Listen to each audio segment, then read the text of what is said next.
maybe we can come back to that in the final statement. Residents in Ward 3 have raised some significant questions about a proposed restriping along Brockton Avenue. Some in Ward 3 like the idea, some don't. Some believe it's a great opportunity for including bicycles in the traffic mix, and others think it will create a traffic nightmare. Since you're not going to win on either side of that, do you support the project and why? And Mike, you get to go first. As far as the Brockton bike lanes, I've been against them from the very beginning, and it's the way the city shoved it upon us. They said we're going to do it, and then when there was enough backlash, they said, well, let's have hearings and let's discuss it.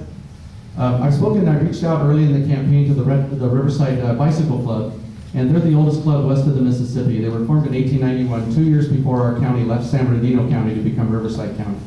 And they said that the city never approached them once, and they have quite a lot of members.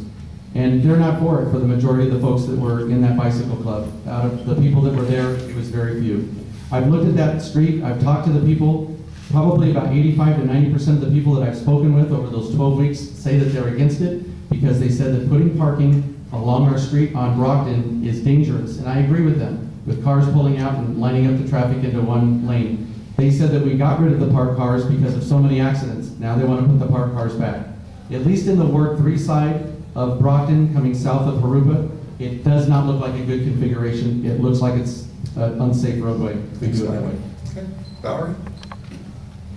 Well, I know we have a lot of cyclists in our city, and I know they want to have safe routes to go on, but I think there has to be some compromise on this issue. And our business community are a tax-based backbone, and we have to be able to honor them. They can't just get up and move their businesses. They're in a location, so I think their feelings need to be considered very deeply. And then there needs to be some compromise about the lanes.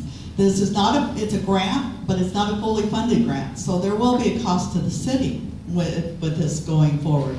So I think if there should be a priority given, a weighted priority, it needs to be the business owners because they cannot move their businesses. But there has to be some compromise where our cyclists can safely ride their bikes.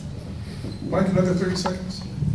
All the business owners I've talked to along that corridor do not want to see parking out in front. They think it's going to be bad for their business. When people slow down, they're going to get rear-ended because people aren't going to be able to see to pull in. It's going to be tight. It's not good. So it's a thing that, I've spoken to so many people that are against it. They're not for it. They don't like the way it came about. And they think that it's going to be a recipe for disaster as far as for motorists and the traffic situation. And then again, we take this bike lane and we run it down to Beatty and then it ends. Why? Because they don't want to go through the fly trap.